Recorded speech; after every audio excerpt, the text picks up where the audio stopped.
Salut à tous, et bienvenue sur Weekend Foot. Nous commençons cette édition sur l'actualité foot avec le mercato, et nous allons vous donner les dernières rumeurs, déclarations, arrivées, départs, et les officialisations.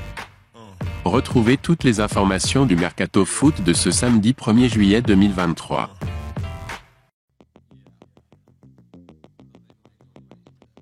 Roberto Firmino va rejoindre l'Arabie Saoudite. Une nouvelle prise pour l'Arabie Saoudite. À en croire les dernières révélations dévoilées par Fabrizio Romano, Roberto Firmino aurait trouvé un accord complet avec Al Ahly. Il devrait s'engager avec la formation saoudienne pour les 3 prochaines saisons, soit jusqu'en juin 2026. Âgé de 31 ans, l'avant-centre brésilien quitte Liverpool après 8 années. Affaire à suivre.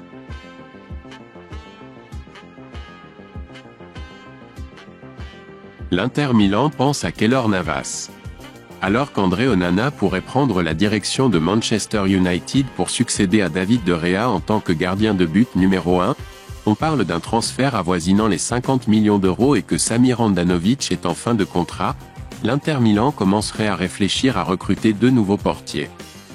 À en croire les dernières informations publiées par la Gazzetta dello Sport, les Nerazzurri auraient l'intention d'aller chercher un jeune prometteur, en l'occurrence l'Ukrainien Anatoly Trubin, 21 ans, Shakhtar Donetsk, et un expérimenté en la personne de Keylor Navas, 36 ans, qui est encore sous contrat avec le Paris SG.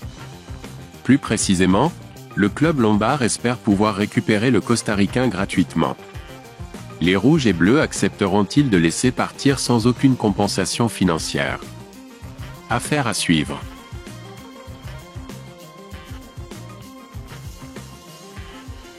Aston Villa, le prix de Pau Torres est connu. Selon toute vraisemblance, Pau Torres, 26 ans, devrait porter le maillot d'Aston Villa pour les prochaines saisons. En effet, les Vilains auraient trouvé un accord avec Villarreal pour le transfert du défenseur central. Et d'après les dernières révélations de Fabrizio Romano, la formation de Birmingham devrait dépenser près de 40 millions d'euros, bonus compris, pour s'attacher ses services. À Aston Villa, l'international espagnol, qui doit s'engager jusqu'en juin 2028, retrouvera son ancien entraîneur Unai Emery. Affaire à suivre.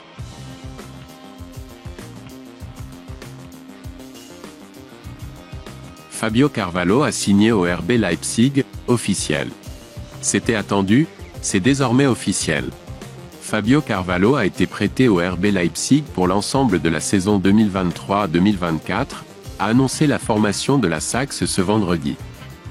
Âgé de 20 ans, le milieu offensif portugais retournera au Liverpool FC l'été prochain puisque l'opération ne comprend pas d'option d'achat.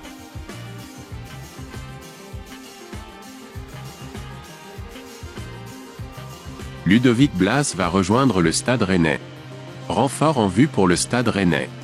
Comme l'annonce l'AFP ce vendredi matin, les Rouges et Noirs auraient trouvé un accord avec le FC Nantes pour le transfert de Ludovic Blas.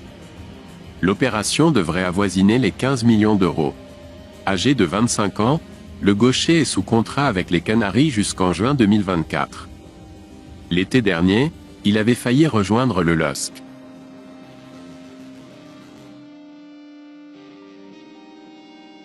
Cancelo et Blind quittent le Bayern. Officiel. 2 départs au Bayern. En l'occurrence, 2 joueurs qui s'en vont à la fin de leur prêt. Il est question de l'international portugais de 29 ans Joao Cancelo, Manchester City, et de l'international néerlandais de 33 ans Daley Blind, fin de contrat à l'Ajax. 2 joueurs qui avaient rejoint la Bavière l'hiver dernier. Ils ont respectivement disputé 21 et 5 matchs avec le FC Bayern, sous Julian Nagelsmann puis Thomas Tuchel.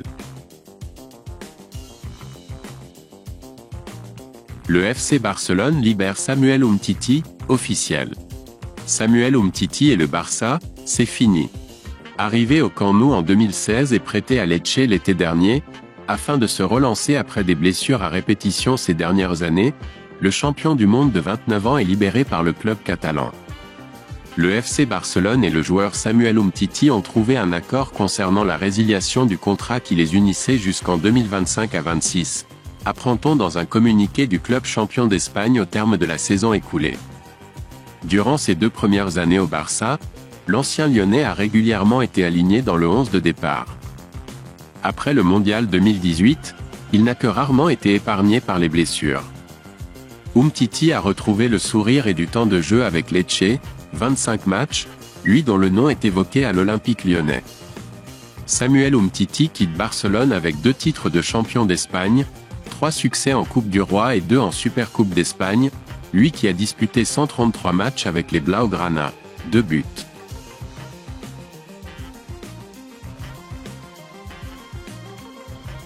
Liverpool va payer la clause de Szoboszlai. Dominique Szoboszlai à Liverpool, ce n'est plus qu'une question de temps.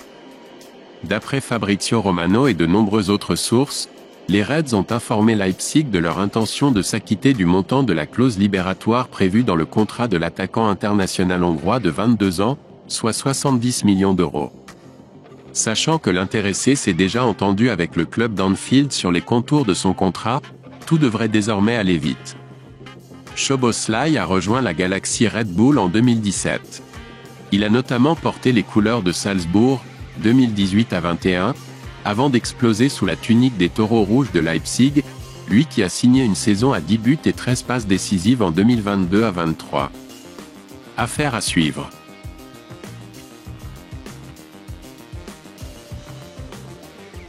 Nous continuons cette édition avec le mercato parisien, où Luis Enrique veut Joao Félix à Paris. On reparle de Joao Félix au PSG. Déjà évoqué dans l'orbite du club de la capitale ces derniers mois, l'attaquant international portugais, 31 sélections, 5 buts de l'Atlético, plairait beaucoup au futur coach parisien, Luis Enrique, à en croire le site Relevo. Si bien que le technicien espagnol aurait réclamé sa venue aux dirigeants. Sous contrat jusqu'en 2027 chez les Colchoneros, Félix, 23 ans, sort de 6 mois en prêt à Chelsea, 20 matchs, 4 buts, lui qui avait été recruté pour près de 130 millions d'euros par l'Atlético en 2019. Le nom de son représentant ? Jorge Mendes. Ce qui pourrait faciliter sa venue à Paris quand on connaît les relations entre l'agent portugais et le club aux 11 titres de champion de France. Du côté de la radio RMC, on assure toutefois le PSG n'est pas intéressé par la venue du Portugais. Toujours à Paris, Paredes vers Galatasaray pour une petite somme. De retour de près de la Juventus Turin, Leandro Paredes pourrait quitter définitivement le PSG cet été. En effet, DAZN Italia assure qu'un contrat de 3 ans l'attendrait en Turquie, à Galatasaray. Le transfert du milieu de terrain argentin vers le club turc pourrait rapporter 3,8 millions d'euros aux rouges et bleus. Pour rappel, le champion du monde 2022 sous contrat jusqu'en juin 2024 avait rejoint la capitale française à l'hiver 2019 en provenance du Zénith Saint-Pétersbourg contre un chèque de 40 millions d'euros.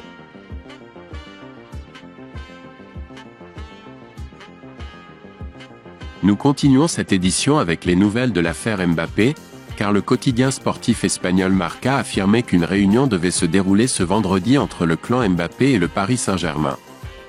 A priori, tout cela était illusoire. Les médias se sont emballés jeudi au moment où Marca, plutôt bien renseigné, a annoncé qu'un rendez-vous de la dernière chance était programmé ce vendredi pour savoir quel serait l'avenir de Kylian Mbappé au Paris Saint-Germain. Pour Nasser Al-Khelaifi, cela ressemblait à un dernier kit ou double, le président des champions de France ayant reçu l'ordre de l'émir du Qatar de trouver une solution. 2 choix s'offrent, une prolongation ou un transfert cet été du numéro 7 parisien. L'optimisme était même monté d'un cran côté PSG, puisque plusieurs journalistes proches de Florentino Pérez pensaient que Mbappé allait dire oui à une prolongation de 2 ou 3 ans, en échange d'un engagement que l'attaquant aux 54 buts, pourrait partir en 2024 à Madrid ou ailleurs. Oui, mais voilà, ce scénario n'a probablement pas eu lieu.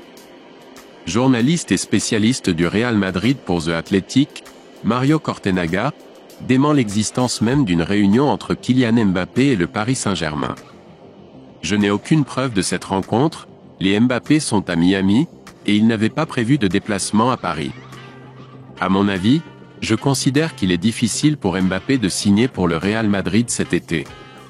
Cependant, on ne sait jamais ce qui peut arriver, a reconnu, dans une émission sur YouTube, notre confrère, qui ne croit pas qu'une réponse va arriver dans les prochains jours, dans ce qui est le dossier le plus bouillant de ce mercato 2023 en Europe. Pour l'instant, tout est donc à l'arrêt, et l'on en reste aux déclarations de Kylian Mbappé qui a plusieurs fois répété qu'il jouera au PSG la saison prochaine. Et l'attaquant a même envoyé un signal dans ce sens aux supporters parisiens. Actuellement à Miami, Kylian Mbappé a en effet aimé le calendrier du PSG pour la saison de Ligue 1, 2023-2024. Un signal positif pour ceux qui croient que le vice-champion du monde 2022 restera à Paris.